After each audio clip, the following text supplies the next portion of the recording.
안녕하십니까. 신의 한수의 신의 식입니다. 지금 도심에서는요, 좌우, 여야, 이걸 따지지 않고 말이죠. 지금 정부를 비난하는 집회가 계속 벌어지고 있습니다. 야, 이거 뭐 문재인 정부 조만간 무너지겠는데요. 예, 노조에서부터 학생들, 뭐 가정주부까지 지금 문재인 정부 규탄에 나섰습니다. 이와 관련해서 애국순찰팀 황경우 단장 모셨습니다. 안녕하십니까? 네, 저희 오늘 10시 뉴스는요, 현장 취재를 근거로 해서 여러분들 요즘에 저희 대한민국 애국순찰팀이 국감을 맞이해서 국회 앞에서 1인 피켓 시위를 하고 있습니다. 물론 범죄 용의자라고 하는 그 김경수 규탄하고요. 그 다음에 청와대의 그 말도 안 되는 그 업무 추진비, 심야에 사용한 부분에 대해서 성토하는 1인 시위를 하고 있는데, 저희 팀원들이 계속해서 지금 5일, 6일째 나가 있는데요. 여러분들 어제도 저희들이 보도해드렸지만 학생들이 움직이고 있고요. 그리고 각계각처에서 노조에서도 심지어 원전에 대한 그 잘못된 정부 정책에 대해서도 규탄하는 시민들의 목소리가 많은데요. 오늘은 현장에서 노조는 노조인데 말이죠. 강성 귀족 노조라 생각했던 우리 모든 국민들의 그 노조를 바라보는 시각에서 오늘은 한국노총의 합리적 주장, 합리적인 문제제기, 이 부분을 좀 취재해 갖고 왔습니다. 예. 한국노총 산하에 타워크레인 조종사 노동조합이라는 게 있습니다. 여러분들 타워크레인 그러면 글자 그대로 말이죠. 굉장히 높은 고공에서 근무하는 것인데, 흔히 그 굉장히 아파트 현장이라든가 또는 오피스텔 현장 뭐 이런 데 보면 말이죠. 굉장히 높은 곳에서 판넬이라든가 여러 가지 그 PC 뭐 이런 것을 들어서 이렇게 옮겨서 말이죠. 벽체를 짓고, 이 아파트를 조립식 아파트라든가 뭐 이런 데 하면 또 철근을 나르고 엄청나게 그 무거운 톤수의 그 철근이나 이러한 장비를 나르는 그러한 그 현장에서 보면은 그러한 크레인이라고 하는 그 장비가 있습니다. 굉장히 고공이죠. 그분들 저는 가장 궁금했던 것이 그 위에서 식사는 어떻게 하고, 그리고 용변은 어떻게 처리하나 굉장히 궁금해한 적도 있는데, 요 근래에는 여성이 그 고공에서 말이죠. 타워 크레인 조종까지 하는 그러한 모습도 볼 수 있는데, 그 타워 크레인 조종사들이 이제 노동조합 행위를 하면서 이번에 한국노총 산하에 있는 타워 크레인 조종사 노동조합에서 지금 국회에 나와 있는 국감 현장 앞에서 지금 합리적인 주장을 하는데, 그 주장이 뭐냐면요. 그 타워 크레인이 여러분들 사람이 다 올라가서 여러분들 이렇게 일일이 그 사태를 보면서 주변 상황이나 여러 가지 안전 이런 거 점검하면서 조종하는 줄 알고 있는데, 이것이 저도 오늘 공부를 했는데요. 그 무인이, 그러니까 사람이 없이, 그 무인으로 그 타워 크레인이 작동하는 이러한 기계 설비가 들어오는데, 전 그 얘기 듣고 그게 상식적으로 이렇게 납득이 가나. 예, 로봇가 하는 것도 아니고 말이죠. 사람이 해도 뭐 타워 크레인 조종사가 여지껏 뭐 사고 나서 죽은 적은 없다라고 하지만, 여러분들 얼마 전에 저희 신의 한수에서 보도해드렸지만 타워 크레인, 뭐 지게차 뭐 이런 게 넘어가 가지고요. 버스를 덮친 사고도 있고, 또 주택을 덮친 사고도 있고, 아파트 현장에서, 구로동인가요? 아파트 현장에서 또 사고가 나가지고 인명피해가 있은 적도 있고, 이렇게 지금 굉장히 사람이 해도 사고가 많은 편은 아니지만 그래도 사고가 나게 되면 인명피해라든가 대형사고가 나는, 그렇죠. 아주 중차대한 그 중장비, 기계건설, 그 현장에 중추적인 역할을 하는 크레인인데요. 이것을 사람이 없이 무인 장치로다가 이것을 또 하는 타워 크레인을 조종하는 이러한 시스템이 지금 도입되면서, 단순 이분들은, 이 노조원들은 일자리, 물론 지금 이 정권 들어와서도 그렇고 지금 전체적으로 일자리 창출, 굉장히 고용에 대해서 심각한 고민을 할 텐데, 이분들은 자기들의 단순 일자리 문제도 중요하지만 그걸 차지하고라도 지금 중요한 것은 건설 현장에서의 이 무인 장비가 굉장히 그 사고를 요 근래에 와서 빈번하게 이루어지고 있다. 이러한 것을 팩트 있게 지목하면서 지금 아직까지 이 무인 타워 크레인 도입은 어불성설이다. 지금 현재 들어오는 이 장비의 허화실이 이 중국산 저가의 장비가 들어오기 때문에 사실 그 사고가 예견되고 있는데도 불구하고 이것이 제대로 지금 노동조합의 요구 조건 이런 것들이 국회에 아직까지도 제대로 전달이 되지 않고 있다. 이렇게 해서 1인 시위를 통해서 이분들이 성토하는 그러한 장면이 있어서 좀 취재를 해갖고 왔습니다. 예. 좀 전에 사진 보여드렸고요. 네. 인터뷰하시는 분은 또 누구죠? 그러면? 네, 홍보국장님이시라고 한국노총의 지금 타워크레인 조종사 노동조합의 홍보국장님이십니다. 여러분들 저 보면 가슴에 여러분들 최근에는 말이죠. 여러분들이 잘 아시는 민노총에 대한 것만 부각돼서 여러분들이 예의주시하고 보고 있는데 사실 노동조합 그러면 뭐 신 대표님도 알지만 한국노총이 주도적 노조 아니었습니까? 네. 어느 순간에 우리 전 국민의 그러니까 노동자의 조합의 한 70%까지도 한국노총이 장악한 적이 있습니다. 그런데 어느 때부터 이 민주노총 흔히 우리가 얘기하는 강성 뭐 귀족노조다라고 하면서 우리 국민들하고 좀 대립각을 세우고 있는 이 노조 물론 노조원 전체가 그렇다는 건 아닙니다. 민주노총도 다만 그 1, 2%의 기득권층 노조에서도 또 기득권이 생긴 거죠. 이런 분들이 이제 국민하고 반목되고 있는데 지금 여러분들 보신 저 홍보국장님은 한국노총의 산하 그 타워크레인 조종사 노동조합에 계신 분입니다. 근데 마침 현장에서 만나서 제가 인터뷰를 좀 했는데요. 이 노조라는 건 여러분들 잘 아시지만 본연의 모습은 합리적 요구로 노사 간의 타협을 이끌어내고 노동자의 그 소리를 대변할 수 있는 그러한 순수한 노조 역할이 되어야 하는데 지금 노조에도 말이죠. 여러분들 아시겠지만 또 다른 기득권층이 형성돼가지고 사실 그 중도에 있는 그러니까 80% 이상의 그 노조원들은 순수 노조원이지만 그 기득권층에 의해서 여러 가지 우리 국민들하고 반목되는 흔히 말해서 귀족 강성 노조다라고 칭하는 이런 사람들. 그래서 이 지금 타워크레인 조종사 노동조합도요. 문제점이 여기서 불거진 게 뭐냐면 여러분들 이 기계가 굉장히 고가랍니다. 10억에서 뭐 20억, 뭐 몇 억짜리도 있지만 이렇게 고가의 기계를 이 기계를 가지고 있는 소유주 이 사람을 어떻게 봐야 됩니까? 당연히 여러분들 사업자죠. 이 기계를 임대를 해서 일선에 있는 노동자들이 와서 조종자 역할을 하고 월급을 그들에게 받는 거예요.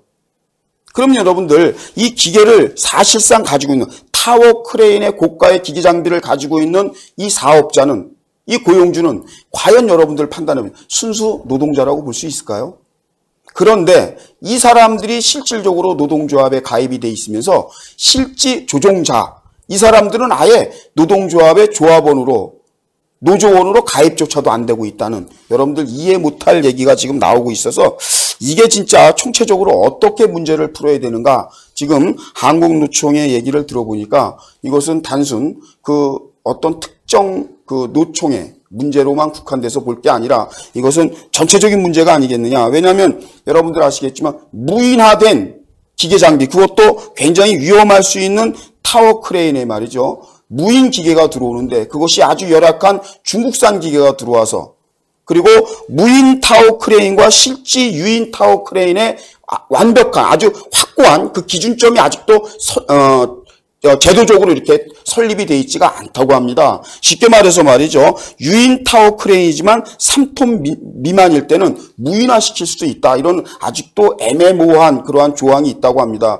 그런데 더 중요한 것은 이분들이 실질적으로 조종사들이 기사라는 표현보다는 조종사라고 하더군요. 이 조종사라는 이분들이 실제 노조원의 자격을 못 가지신 분들이 더 많다. 그리고 현재 한국노총 산하의 노조원이라고 얘기하는 분들 얼마 전에 민노총에서 말이죠. 마포대교를 점거했죠. 건설노조에서. 건설노조에서도 사실 건설기계노조가 상당한 그 비중을 차지한다고 합니다.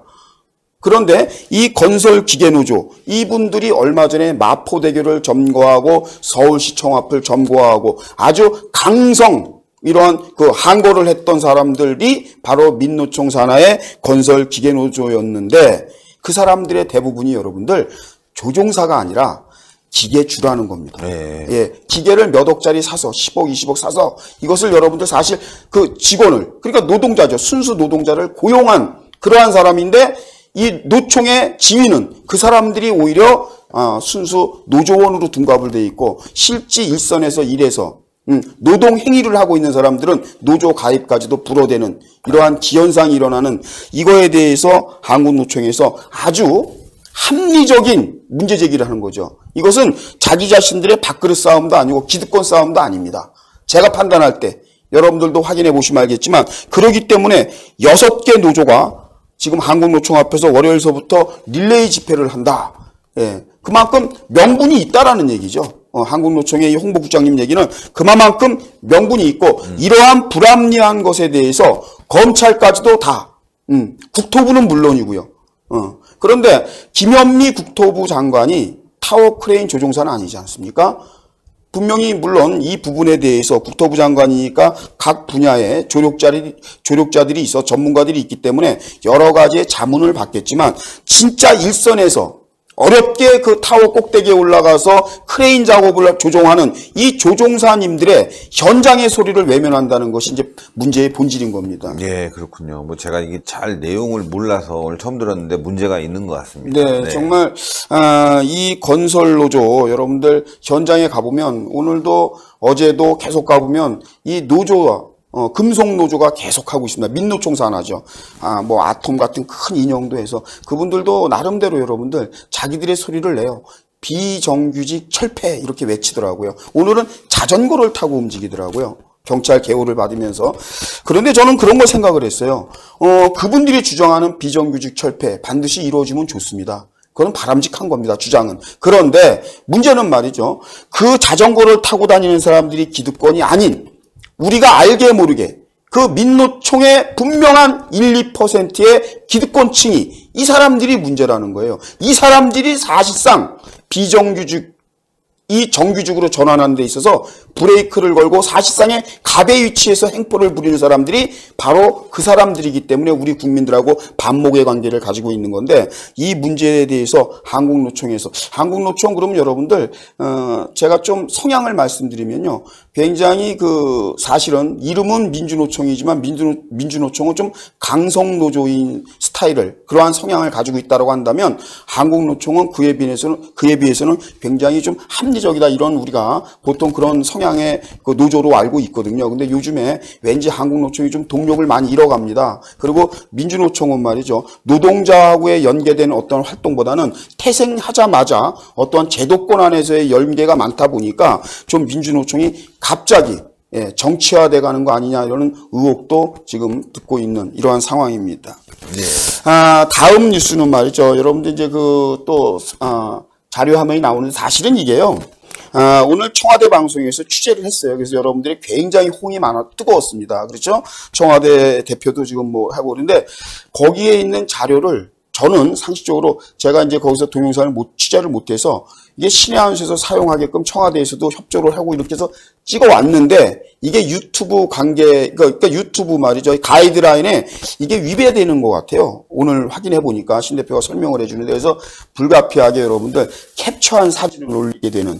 그다음에 제가 설명을 말이죠. 직접 인터뷰한 내용을 저 홍보국장님이라든가 이런 분들의 발언 내용이 아주 너무도 자세히 잘 되어 있었는데 안타깝게도 이게 또 저도 이제 경험이죠 뭐. 그래서 안타깝게도 전달이 그렇지만 제가 드리는 말씀은 상당 부분이 팩트입니다. 지금 나와 있는 저 부분도 사업주가 운영하는 노동조합 이게 맞는 얘기예요. 뭐냐면 정말 노동자가 조합원의 구성원이 되어야 하는데 그렇지 않은 실질적으로 보면 노동자의 갑의 위치에 있는 사람들이 그 갑의 위치에 있는 사람들이 바로 노동조합의 노조원으로 들어가 있다. 그러니까 실제 노동자들의 요구사항이라든가 그 소리가 입법된다든가 이렇게 어떤 제도권 안에 들어가는 데 있어서 그 방패막이 되는 것이 가로막는 것이 오히려 저 사업주 노조원들이다. 이렇게 지금 단정적으로 얘기할 수 있는 겁니다. 이 부분에 대해서는 우리 국민들도 말이죠. 많은 관심을 가지고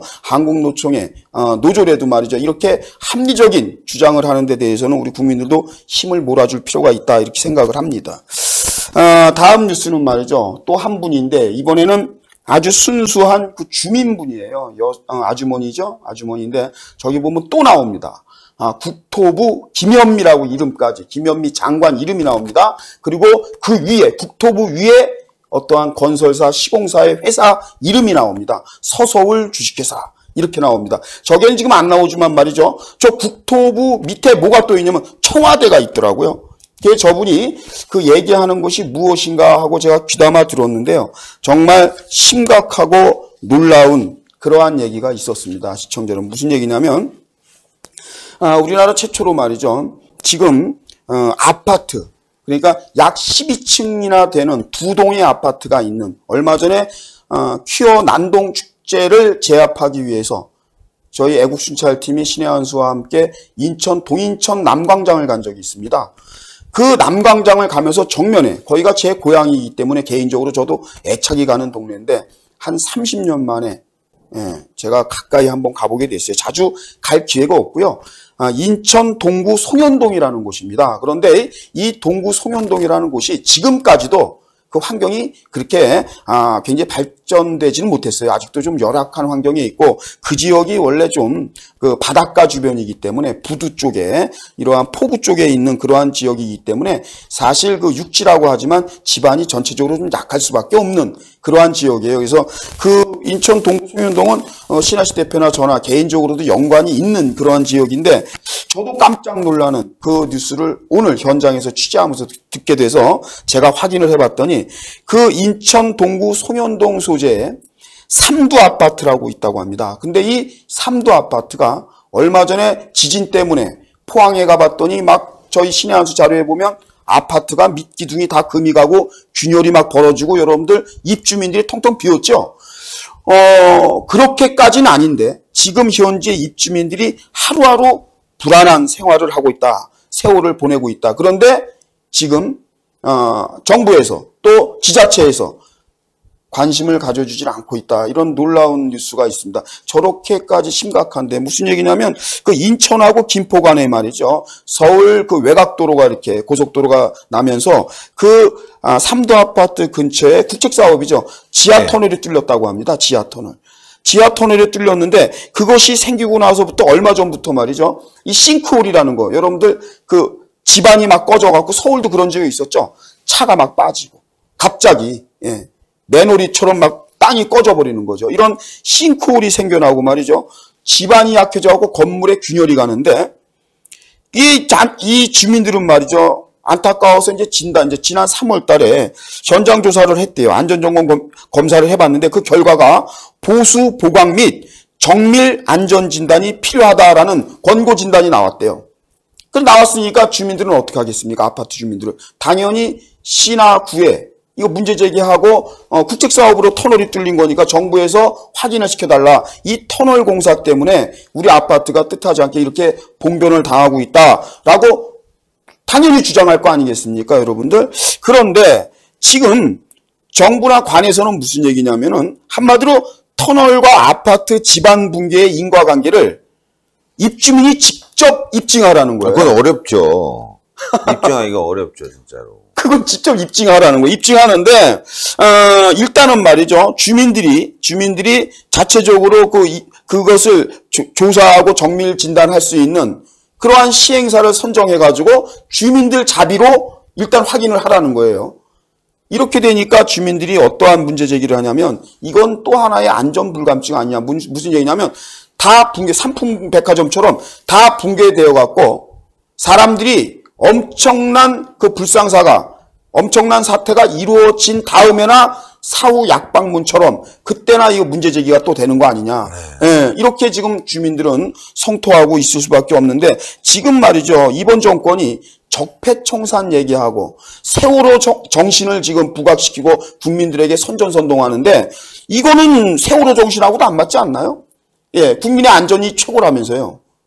그리고 자기 자신들이 말이죠. 적폐라는 얘기로 그런 걸 미명하에 말해요. 계속 전 정권에 대해서 공무원들, 공직자들 계속해서 문제 제기하고 있는데 이것은 현재 적폐가 지금 진행 중인 것이고요. 그리고 또 다른 안전 불감증을 노골화시키는 거죠. 왜냐하면 터널 때문에 거기에 집안이 약해졌다는 것은 굳이 정밀 진단을 받기 전에도 신 대표님 얘기했지만 누구나 주민들은 당연히 감지할 수 있는 상황 아니겠습니까? 그런데 아주 국토부는 말이죠. 아주 간단해요. 김현미 장관. 정말 인사청문회부터 여러 가지 문제 제기가 됐던 분이죠. 그런데 그래도 장관 정도 됐으면 국민의 안전과 생명을 지켜야 될 의무가 있어요. 이거는 권리가 아니고 의무입니다. 책임입니다. 그런데 주무부처 장관이 말이죠. 이것을 주민들에게 너희들이 입증해라. 우리가 국책사업으로 정부가 이 터널을 뚫어갖고 집안이 약해져갖고 아파트가 균열이 생기고 붕괴 조짐이 있다는 것을 너희들이 정확하게 직접 증거를 대라는 거예요. 이거 어떻게 돼야 되는 거예요? 어렵죠. 주민들이 뭐 전문가들도 아닌데 어떻게 할 수 그러니까요. 있어요? 네. 세월호 진상규명하는데도 몇 년 걸렸는데. 그러니까. 그런데 이거를 지금 이런 식으로 한다면 그 사실규명을 입주민들에게 대책을 마련하라고 이렇게 얘기한다면 정부가 이것은 국민의 생명을 방기하는 그러한 중대 범죄를 저지르는 게 아닌가 그렇게 또 문제 제기를 안 할 수가 없습니다. 맞습니다. 지금 좀 전에 그 사진에도 나왔는데 다시 한번 올려주시면은 지금 여기 보시면 말이죠. 멍멍멍 꿀꿀꿀 개 돼지의 외침소리다. 이것은 저 주민은 무슨 얘기를 하냐면 그동안에 김현미 장관에게 말이죠. 여러 가지 통로를 통해서 소통을 통해서 계속해서 주민들의 소리를 문제 제기했던 거예요. 그런데도 개, 돼지, 얼마 전에 환경 오염, 예를 들어서 도룡뇽이라든가 뭐 장어 이런 것 때문에 어떠한 국책사업 공사를 말이죠.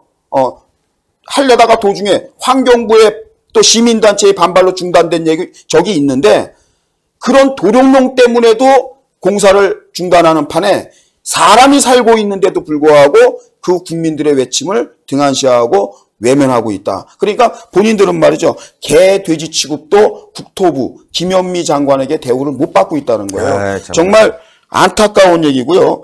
지금 국토부는 지금 현대 홈타운 비상대책위원회라고 해서 이렇게 나오신 분인데 저분이 서울 수목원 현대 홈타운 비상대책위원회에 계신 분이에요. 그러니까 주민들이 급조돼서 지금 항의하려고 나온 거예요. 서울 항동이라고 그래요. 항동에 계신 분인데 이쪽의 아파트는 말이죠. 현대 홈타운 아파트도 지금 지하 터널을 뚫는데요. 지하 터널을 뚫는데 이것이 좀 아이러니하게도 김현미 국토부 장관이 장관 취임하기 전에 2, 3년 전에는요. 이거 뚫으면 안 된다고 그랬대요. 같은 입으로 김현미 장관의 그 입으로 장관 되기 2, 3년 전에는 그거 반대인데 그거 위험하다. 위험하다.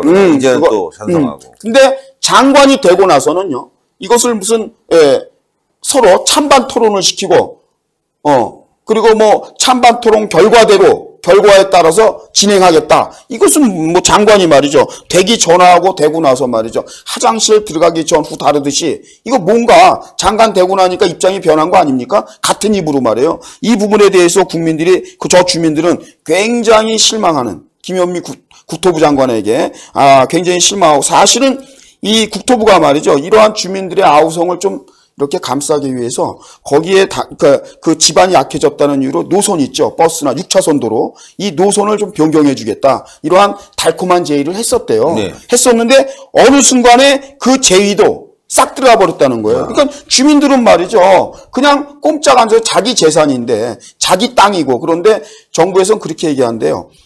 이것이 지하 30m의 다이너마이트라든가 이렇게 발파 작업을 통해서 이 지하 터널을 뚫는 건데 이 땅속은 니들이 주인이 아니다.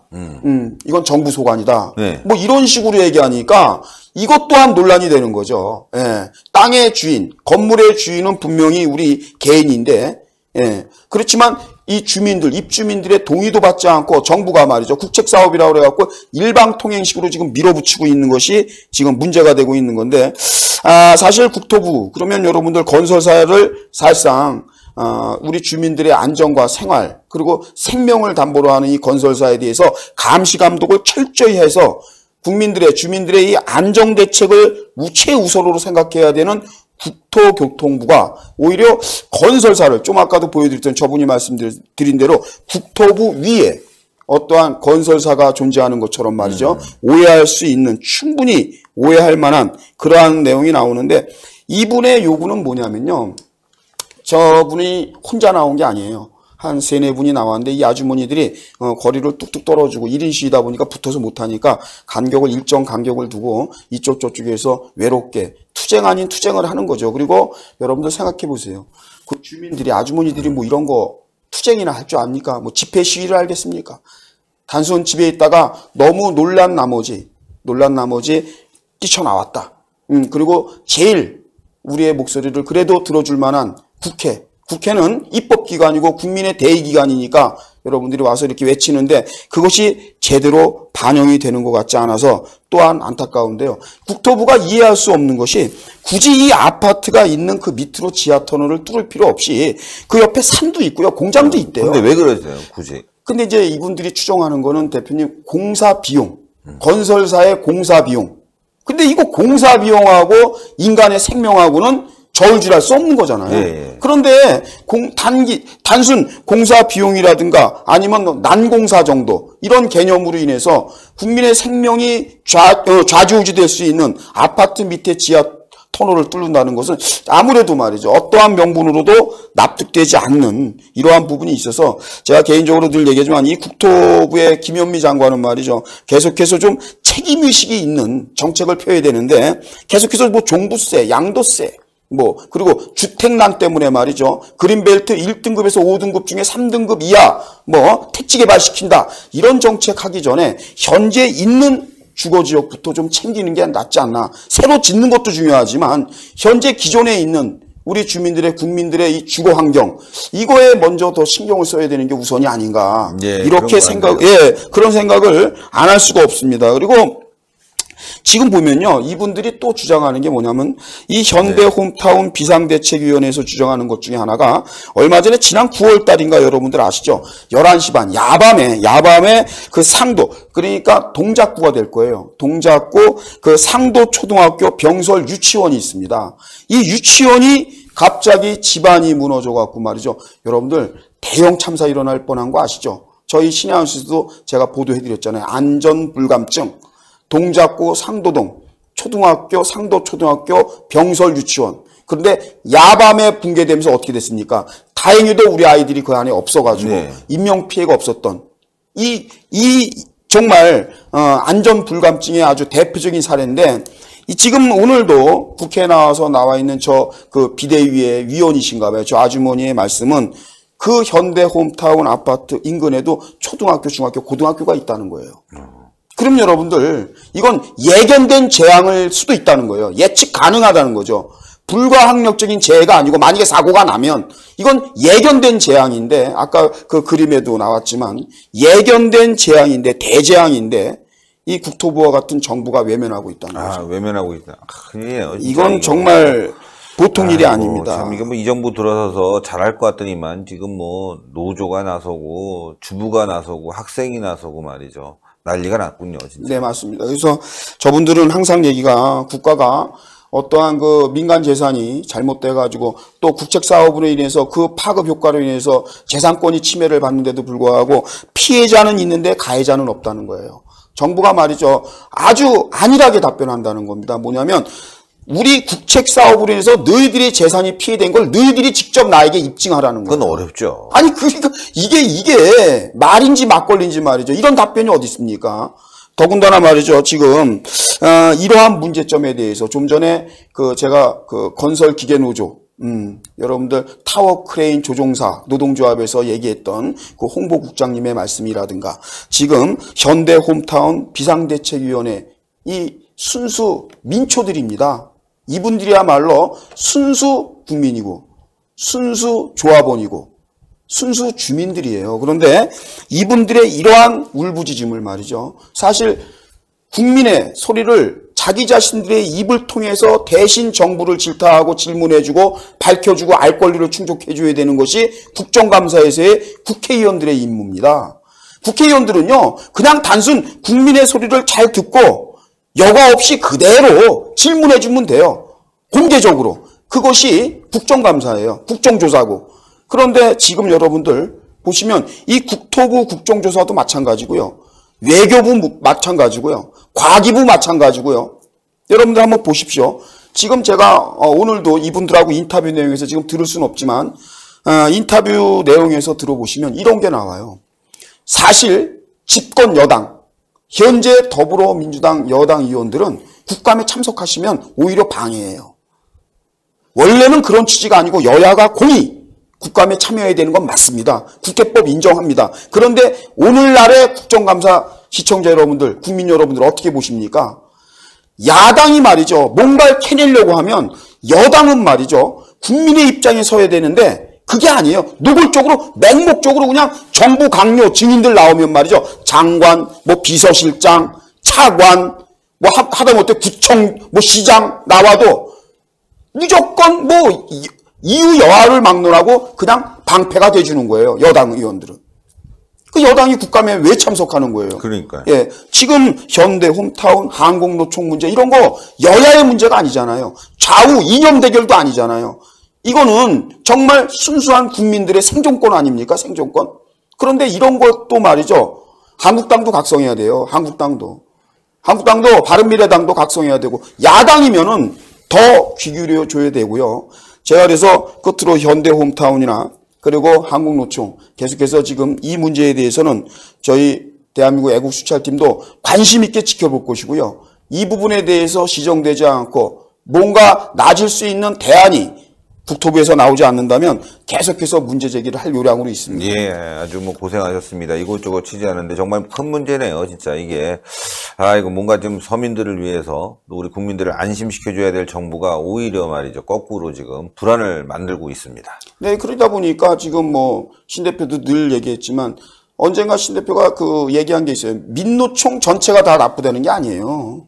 여러분들 노조에서 순수하게 문제 제기하는 것도 인정해요. 그런데 강성 귀족 노조라는 것이 민노총의 100%를 말하는 게 아닙니다. 저희들은. 그렇잖아요, 대표님. 네, 예. 상위에 있는 1, 2%의 기득권층, 이 층들이 말이죠. 마치 전체인 것처럼 우리 국민들도 오해하지 말고 샅샅이 뒤져다 보면요. 정말 힘들게 순수한 노동자들의 함성이 있다는 것도 우리가 간과하지 말아야 되겠다. 이런 말씀을 드리고요.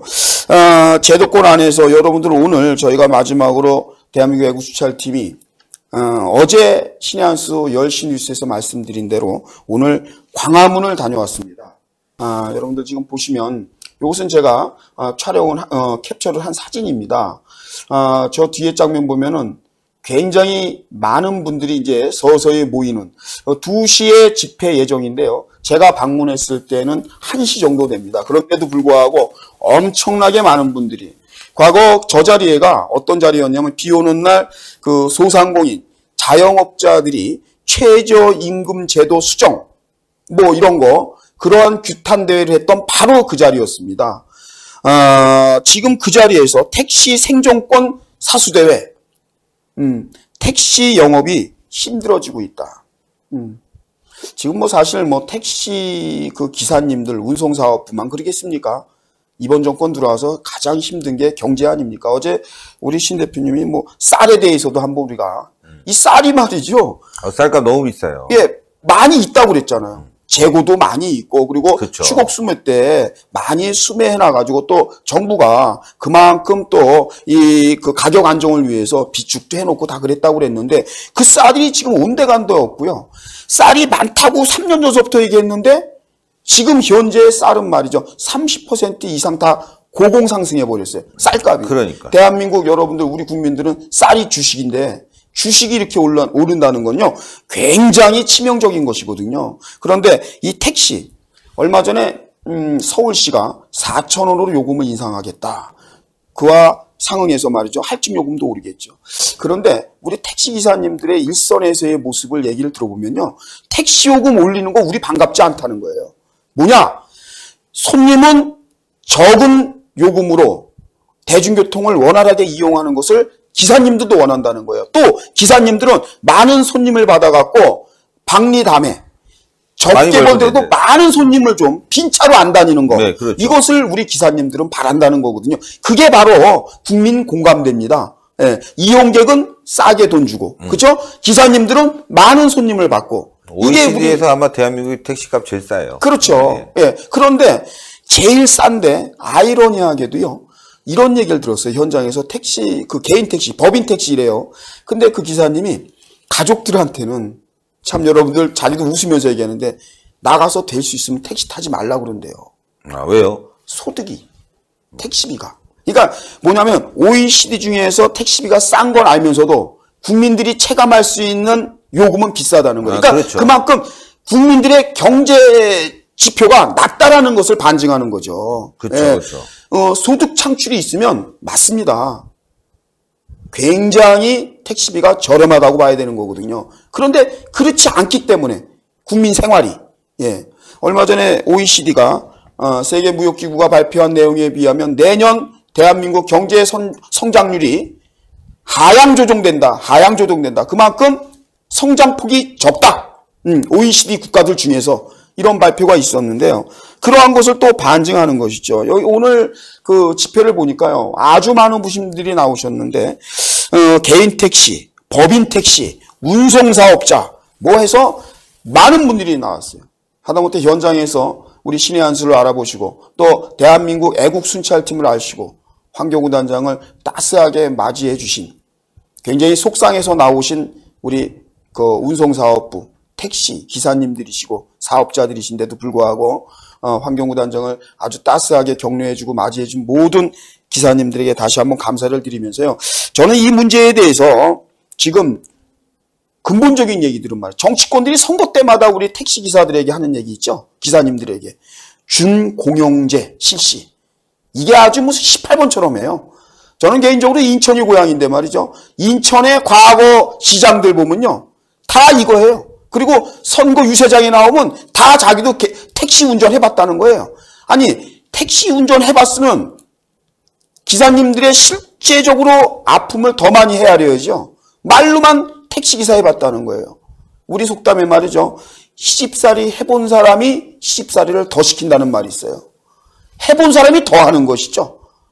그렇게 공약 남발한 사람 치고 택시 기사들의 처우 개선해주고 떠난 지자체장이 없다는 사실. 이것을 여러분들이 간과하지 말아야 됩니다.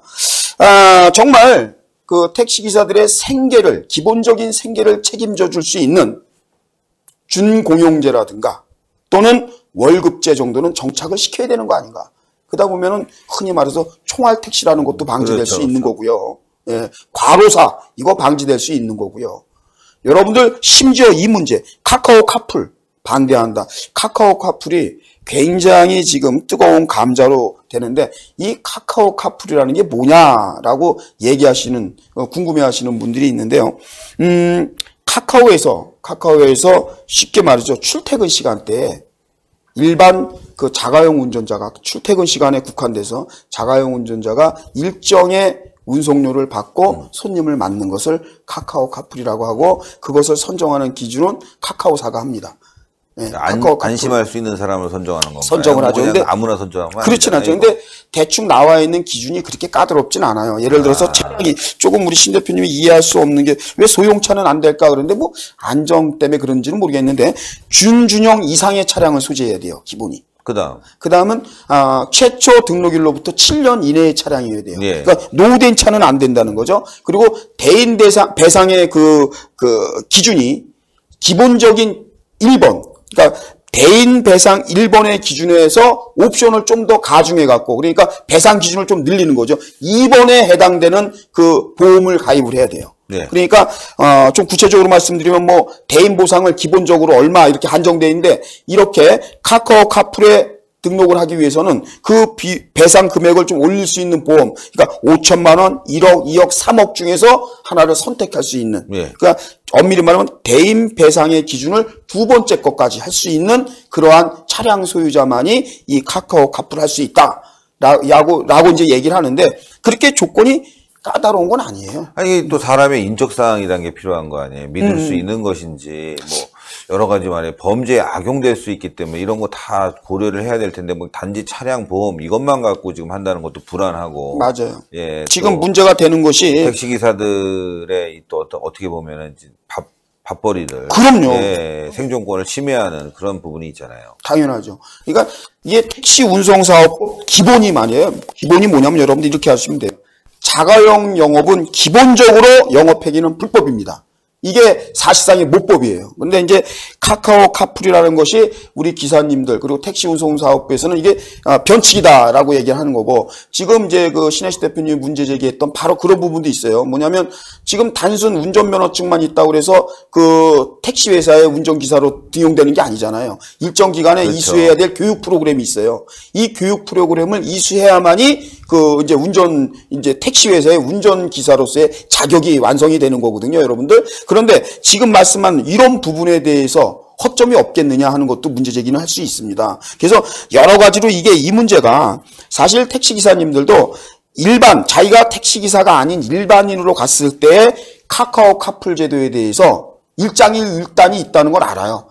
다 나쁘다는 건 아닙니다. 예를 들어서 가격이 좀 저렴한 비용으로 말이죠. 출퇴근 바쁜 시간대에 택시 잡기 어렵고 대중교통을 이용하기 어려울 때 방향이 같았을 때에 이러한 카풀 제도를 이용한다는 것은 어떻게 보면 말이죠. 고객 입장에서 시민들 입장에서는 선택의 여지가 있기 때문에 좋다고 할 수도 있거든요. 그렇죠. 예, 내가 어떠한 것을 나의 입장에 맞춰서 선택할 수 있는, 예, 자유민주주의 체제에서 말이죠. 시장경제 논리상 내 선택에 의해서 내가 편하고 싸게 할 수가 있는, 선택할 수 있는 여지가 있는 거에 대해서는 우리가 이것을 꼭 악법이다, 악습이다 이렇게 단정 지을 수는 없습니다. 그거는 기사님들의 요구도 마찬가지입니다. 다만 기사님들은 이겁니다. 좀 전에 어떻게 보면은 여러분들 이런 거죠. 한정되어 있는 손님에서 또 하나의 기득층, 그러니까 하나의 뭐 숟가락이 하나 더 얹어진다 할까요? 표현을 하자면 이런 거예요. 택시를 이용하려고 하는 손님이 딱 100명이 있다 한다면 지금 현재 그 한 20대의 차가 이 100명을 소화한다 한다면 이 카카오 카풀이라는 제도로 인해서 그만큼 손님이 줄을 수밖에 없는 거죠. 경쟁력에선 지니까. 네, 그렇죠. 택시 회사나 이 개인 택시나 이런 데가 경쟁력에서는 이렇게 카카오 카풀자보다는 여러분들 경쟁에서는 지겠죠. 차가용이니까. 세금도 싸고 뭐 여러 가지 이해관계에서. 그러면 여러분들 싼 가격으로 내가 자가용 택시를 이용하느냐 안 하느냐는 이게 우리 국민들의 기본권인데 이게 택시기사로서는 이로 인해서 생존권을 위협받는다고 지금 거리로 나오신 거거든요. 그래서 이 문제를 저는 궁극적으로 해결하려면 이것은 정부가 개입을 해줘야 돼요. 지자체나. 뭐 결국은 택시 기사들의 입장도 고려하고 또 신산업도 고려해야 되는 상황인데 문제는 지금 카카오예요. 카카오가 이 골목 상권 침해하는 걸 여러 가지를 하고 있거든요. 그렇죠. 그러니까 신세대 그러니까 4차 산업, 신산업들 이런 산업들에 대한 장려는 분명히 필요하지만 왜 이걸 꼭 굳이 다 카카오로 몰아가고 있느냐 이런 게 이제 어떻게 보면 잘못된 거고, 카카오톡이야말로 뭐 국민들 다 깔아놨는데 그걸 통해서 뭐 골목 상권 침해하고 이렇게 택시 상권 침해하는 거는 어떻게 보면 이 시장 원리에 물론 이제 시장주의에 따라서 움직이곤 있지만 너무나 특혜를 주고 있는 것이 아니냐 이렇게 좀 의혹의 시선도 분명히 있기 때문에 그렇죠. 서로 잘 살아갈 수 있는 방법을 모색하는 것도 지금은 중요하고 또 뭐 4차 산업에 대해서 대비하는 것도 중요하고 여러 가지를 고려하려면 정부도 좀 적극적으로 생각해 볼 필요가 있을 것 같습니다. 맞습니다. 지금 이게 얼마 전에 소상공인들, 자영업자들이 거리로 나왔지만은 지금 또 뭐 배후 세력을 운운하면서 지금 문제 제기하는 것이 소상공인 연합회가 지금 붕괴되고 있지 않습니까? 내분으로 인해서 지금 사실상은 소상공인들, 자영업자들이 여러분들 지금 한두 번 지속적인 지금 집회 문화를 가지려고 했던 것이 한 번의 대형 집회 이후에 지금 거리로 못 나오고 있거든요.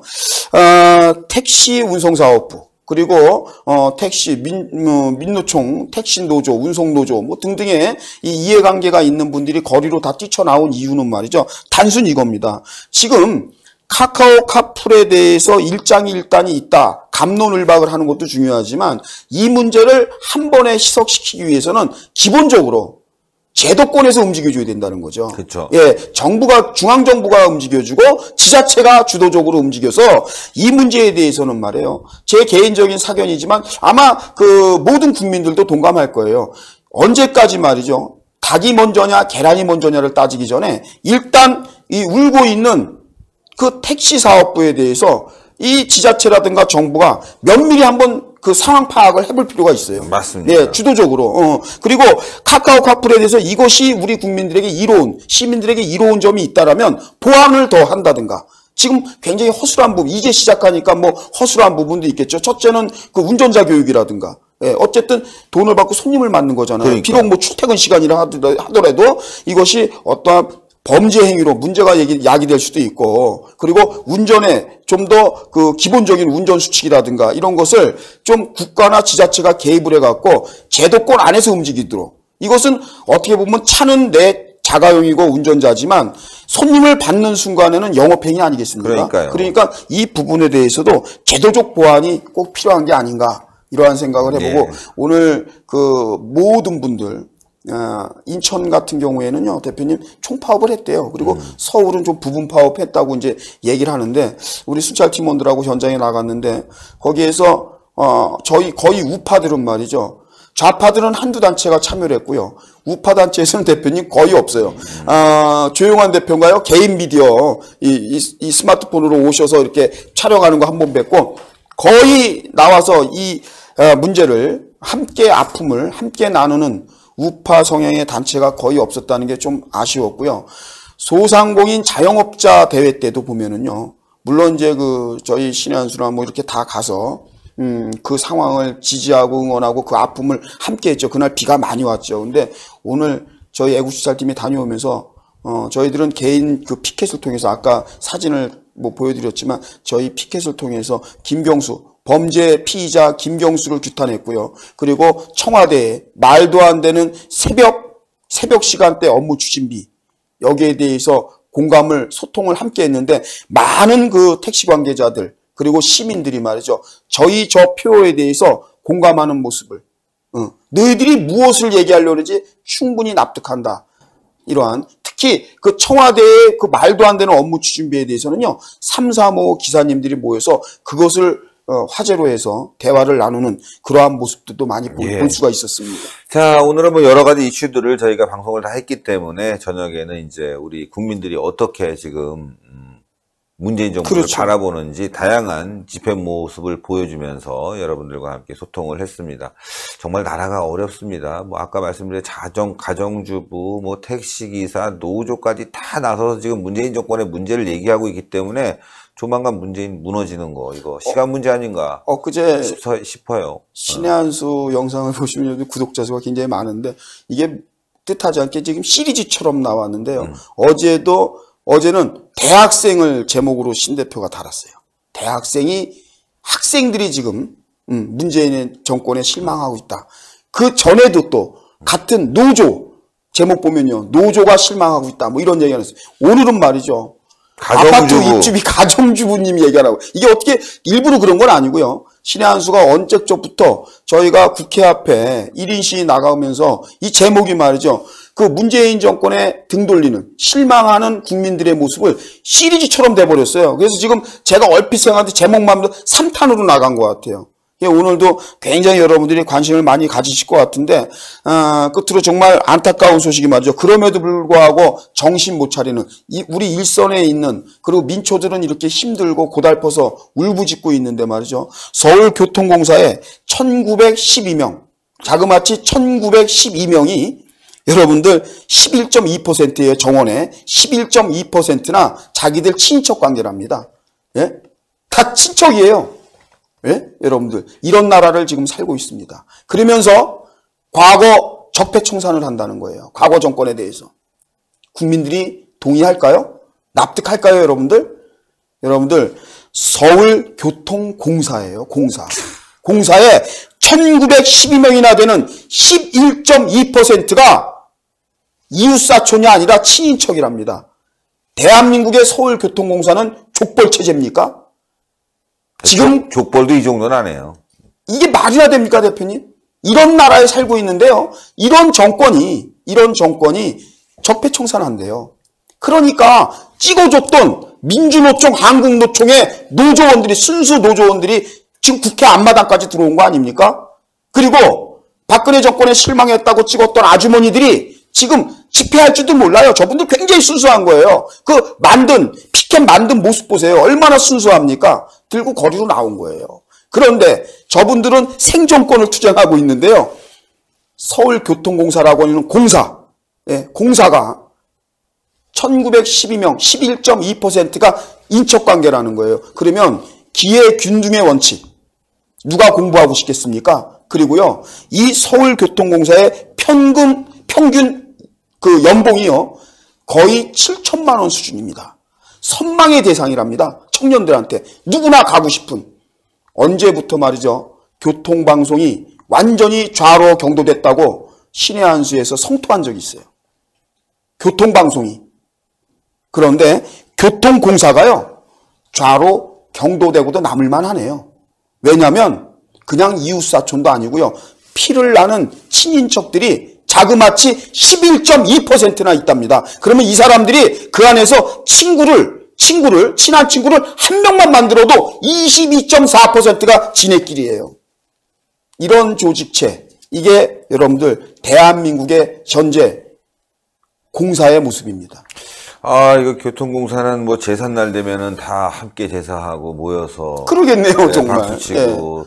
누구 결혼식이라 네, 그러면 같이 다 가고. 몰려가고. 아우, 그거 참 대단한. 회사가 썰렁하겠는데요? 회사가 썰렁하겠네, 진짜. 왜냐면, 작은 엄마 생신인데 누군가고 누군 안 가나요? 그 친척들 다 가야지. 다 가야지. 예. 참. 아이고. 야, 여기 이 부서는 오늘, 김씨 종친회가 있고요. 여기는 어머니 생일이 있어서, 업무부처에 너무 친인척이 많아서, 우리 모두 함께 쉬겠습니다. 사실 뭐 저도 형님입니다. 이러면서.